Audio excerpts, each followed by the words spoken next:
Okay, so you've got a big file, it's over a gig, and you need to reduce the size before attempting to transfer it over the internet.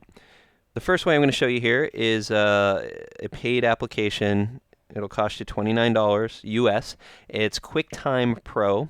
There's two versions, a Windows version and a Mac version. The way to find it is to Google Windows QuickTime Pro. You can see here from the Apple Store, QuickTime Pro, $29. With QuickTime Pro, the steps are essentially the same for Windows and Mac. The interface just looks a little bit different depending on which OS you're running.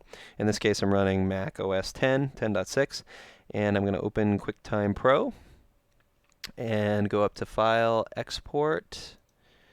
And there are a number of different file types you can save as. Our preferred method in-house here at Oculu is MPEG-4. I'm going to select that here and click on Options.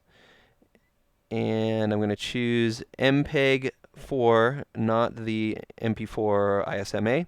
And under MP4 and video format, there's an option H.264, which is the compressor-decompressor used to create the file, known as a codec. At this point, H.264 represents the majority of the video files you see up on the internet. And again, right now we're just making an intermediate file that will ultimately be re-encoded by Oculu on the server side before it pushes out to the cloud. And that Oculu encoder will generate multiple sizes, bit rates, and resolutions for delivery to different players and devices, and also for end users to select their desired playback resolution. For bitrate, I'm going to select 3000, which is 3 megabit. In this dialog, it's represented in kilobits per second. And I'm going to maintain my original size, which in this case is 1280 by 720. I'm going to maintain the same frame rate as the source and keyframe every 24 frames, which in this case is every second. And for audio, I recommend 256 or higher K per second, stereo or mono, depending on your source audio track. This example I have here today does not include an audio track, which is why all of this is ghosted out. But again, I recommend 256K or higher. And I'll click OK and give this a new name. I'm going to call it QT Pro and choose Save. Okay, so I've deleted about 2 minutes from the runtime, which is how long it took for the new file to generate. And you can see here I went from 1.3 gigs down to 24 megabytes. Pretty dramatic reduction. And I'll open up the new Encode and just take a quick look here. And just on playback here, I'm not really seeing any new compression artifacts, any additional. The banding is about the same in the gradients. I'm not seeing any little dots or noise that's a result of this new 3 megabit compression. In general, I'd say this is a good file ready to upload, and we're down to 24 megs. Okay, so the next option is if you don't want to spend the $29 to get a QuickTime Pro encoding package, there's numerous other options out there on the internet. You can Google around.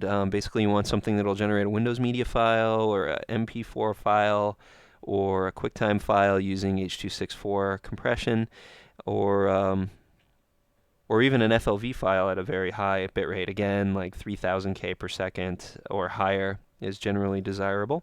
And I'll show you an example here using the QuickTime Player, which is bundled with every Mac that ships with OS 10.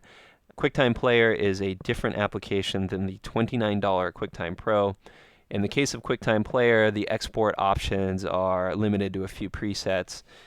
And I'll show you a few here. File, Save As. And under Format, you'll see here there are a few presets for some Apple-specific products. But the one we're interested in here is the bottommost option, HD 720p. Select that, and you can see here 5 megabit H.264 codec, 1280 by 720, which again in this case is the same size as my source file. And choose Save.